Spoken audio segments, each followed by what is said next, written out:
Assalamualaikum warahmatullahi wabarakatuh. Perkenalkan, nama saya Rita Junia. Di sini saya akan menjelaskan mengenai tugas besar 2 mata kuliah perekonomian Indonesia mengenai masalah kondisi perekonomian di Indonesia.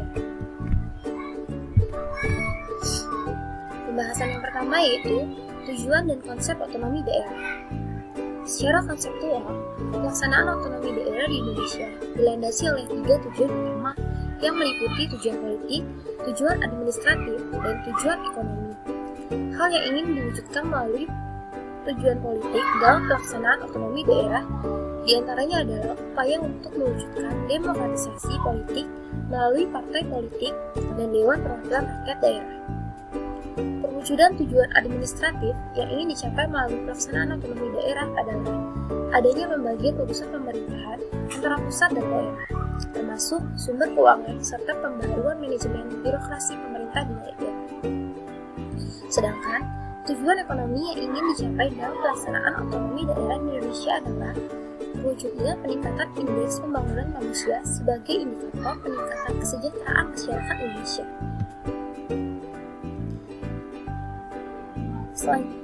Selanjutnya yaitu dalam konsep otonomi daerah, pemerintah dan masyarakat di suatu daerah memiliki peranan yang penting dalam meningkatkan kualitas pembangunan di daerahnya masing-masing. Hal ini terutama disebabkan karena dalam otonomi daerah terjadi peralihan kewenangan yang pada awalnya diselenggarakan oleh pemerintah pusat kini menjadi urusan pemerintah daerah masing-masing. Dalam rangka mewujudkan tujuan pelaksanaan otonomi daerah, terdapat beberapa faktor yang penting yang perlu diperhatikan, antara lain faktor manusia yang meliputi kepala daerah beserta jajaran dan pegawai seluruh anggota lembaga legislatif dan partisipasi masyarakat. Faktor keuangan daerah, baik itu dana perimbangan dan pendapatan asli daerah yang akan mendukung pelaksanaan program dan kegiatan pembangunan daerah. Faktor manajemen organisasi atau birokrasi yang ditata secara efektif dan efisien sesuai dengan kebutuhan pelayanan dan pengembangan daerah. Pembahasan yang selanjutnya yaitu masalah yang timbul akibat dari otonomi daerah. Yang pertama yaitu adanya eksploitasi pendapatan daerah. Salah satu konsekuensi otonomi adalah kewenangan daerah yang lebih besar dalam pengelolaan keuangannya, mulai dari proses pengumpulan pendapatan sampai pada alokasi pemanfaatan pendapatan daerah tersebut. Dalam kewenangan semacam ini sebenarnya sudah muncul inherent risk, risiko bahwa daerah akan melakukan upaya maksimalisasi, bukan optimalisasi, perolehan pendapatan daerah. Upaya ini didorong oleh kenyataan bahwa daerah harus mempunyai dana yang cukup untuk melakukan kegiatan, baik produktif maupun pembangunan. Selanjutnya itu pemahaman terhadap konsep desentralisasi dan otonomi daerah yang belum menetap. Desentralisasi adalah sebuah mekanisme penyelenggaraan pemerintah yang menyangkut pola hubungan antara pemerintah nasional dan pemerintah lokal.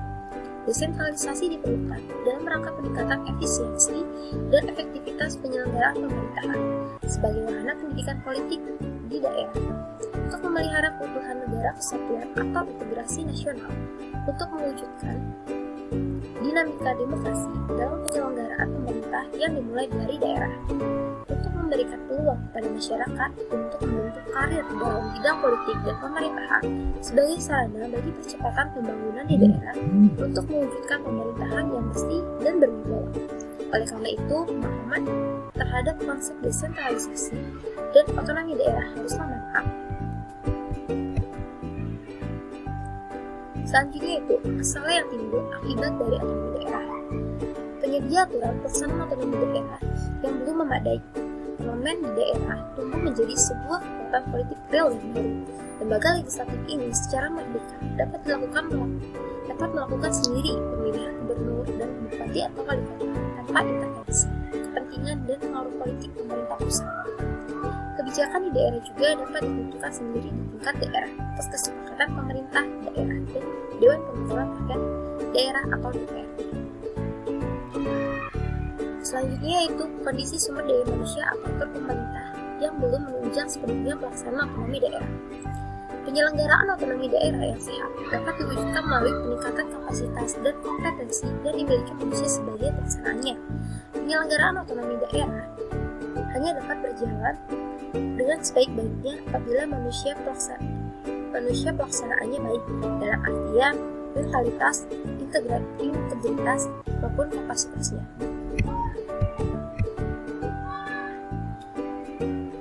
Selanjutnya itu korupsi daerah. Fenomena lain yang sejak lama menjadi kekhawatiran banyak kalangan berkaitan dengan implementasi otonomi daerah adalah bergesernya praktik korupsi dari pustaka ke daerah. Sinyalemen ini menjadi semakin beralasan ketika terbukti bahwa banyak pejabat publik yang masih mempunyai kebiasaan menghamburkan uang rakyat, uang publik ke luar negeri dengan alasan tadi banding. Juga mulai terdengar bagaimana anggota legislatif mulai menggunakan kekuasaannya atas eksekutif untuk menyetujui anggaran rutin DPRD yang jauh lebih besar daripada sebelumnya. Selanjutnya, adanya potensi munculnya konflik antar daerah. Pemaknaan secara kultural memandang politik lokal sebagai kesatuan nilai, kultur, kostum, adat istiadat, dan bukan sebagai konsep politik. Perspektif ini juga mengakui kemajemukan masyarakat. Namun, dalam arti sosio-kultural, di mana setiap masyarakat dan lokalitas adalah unik sehingga setiap masyarakat dan lokalitas memiliki hak-hak sosial, ekonomi, budaya, dan identitas diri yang berbeda dengan identitas nasional. Pemahaman inilah yang kemudian memunculkan berbagai kebijakan daerah yang bernuansa etnisitas. Sedikit banyak karakteristik masyarakat Indonesia yang pluralistik dan terfragmentasi, turut mempengaruhi tumbuh dan berkembangnya etnonasionalisme.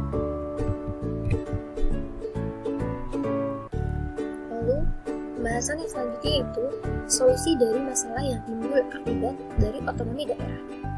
Yang pertama, membuat master plan pembangunan nasional untuk membuat sinergi pembangunan di daerah, agar menjadi landasan pembangunan di daerah dan membuat pemerataan pembangunan antar daerah. 2. Memperkuat peranan daerah untuk meningkatkan rasa nasionalisme dengan mengadakan kegiatan menanam nasionalisme seperti kewajiban mengibarkan bendera merah putih.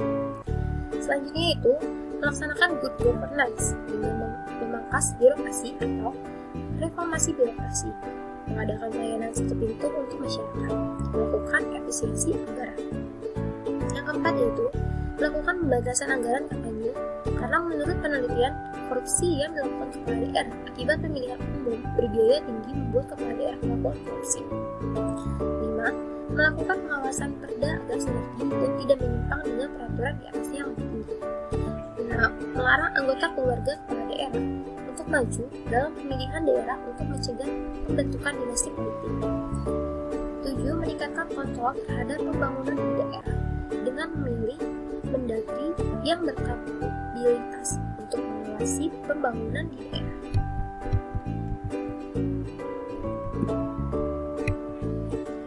Selanjutnya yaitu kebijakan fiskal.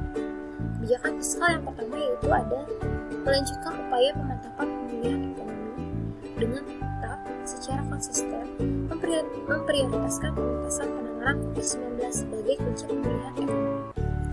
Kedua, melanjutkan program pemulihan ekonomi dalam rangka menjaga tren pemulihan agar tetap berlanjut dan semakin solid. Hal ini ditempuh dengan menjaga keberlanjutan program perlindungan sosial untuk menjaga konsumsi dan mencegah kemunduran sosial bagi masyarakat miskin dan rentan, serta memperkuat daya ungkit UMKM dan dunia usaha agar mampu bangkit menjalankan usahanya. Ketiga, mendukung reformasi struktural dalam rangka peningkatan kapasitas produksi dan daya saing melalui penguatan sumber daya manusia atau SDM, yaitu penguatan kualitas pendidikan dalam mewujudkan sumber daya manusia unggul yang berdaya saing, penguatan sistem kesehatan yang terintegrasi dan handal, serta penguatan program perlindungan sosial yang berbasis siklus hidup dan antisipasi aging population, serta adaptif.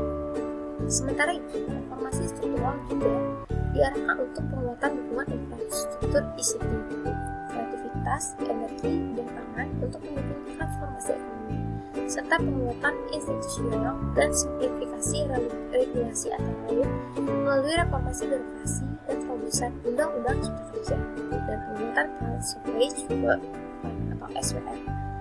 Keempat, mendukung pemantapan pemulihan dan reformasi struktural melalui berbagai terobosan dan inovasi kebijakan fiskal dalam rangka optimalisasi pendapatan, penguatan spending better, dan inovasi pembiayaan. Upaya optimalisasi pendapatan ditempuh melalui penggalian forensik, penguasaan basis perpajakan, peningkatan kepatuhan wajib pajak, dan optimalisasi pengelolaan aset dan inovasi layanan. Sedangkan penguatan spending rate ditempuh dengan mendorong agar pemanfaatan anggaran benar-benar sesuai kebutuhan dan efektif untuk menstimulasi perekonomian dan meningkatkan derajat kesejahteraan masyarakat. Hal ini ditempuh dengan mendorong agar pemanfaatan anggaran difokuskan pada program prioritas, efisien untuk kebutuhan operasional, mendorong subsidi yang tepat sasaran melalui transformasi subsidi berbasis komoditas ke subsidi tepat sasaran berbasis orang, serta penguatan hubungan pusat-pusat daerah dalam pelaksanaan TKPD agar benar-benar sinergis, produktif, dan memberikan manfaat nyata bagi perekonomian dan masyarakat. Sementara itu, terobosan pada sisi pembiayaan diarahkan untuk mendorong inovasi pembiayaan melalui pengembangan skema KPBU yang lebih masif, pendalaman pasar domestik, penguatan peran kualifikasi fiskal, serta mendorong pengelolaan fiskal buffer yang handal dan efisien. Kelima, menjaga agar pelaksanaan kebijakan fiskal di tahun 2022 dapat berjalan optimal sehingga menjadi fondasi yang kokoh terwujudnya konsolidasi fiskal yang smooth di tahun 2023 nanti. Selanjutnya itu hubungan kebijakan percepatan pembangunan tersebut bagi peran Indonesia dalam menghadapi globalisasi ekonomi. Reformasi struktural melalui akselerasi pemulihan ekonomi, reformasi struktural, dan reformasi fiskal, kebijakan fiskal 2022 diharapkan akan efektif, prudent, dan sustainable yang terrefleksi pada pendapatan negara semakin meningkat, belanja negara semakin berkualitas, keseimbangan primer mulai bergerak menuju positif, defisit semakin menurun, dan rasio utang terkendali. Pengelolaan fiskal yang sehat dan efektif perlu terus diupayakan sehingga dapat mendorong pertumbuhan ekonomi yang berkelanjutan dan berkeadilan serta meningkatkan derajat kesejahteraan bagi seluruh masyarakat Indonesia.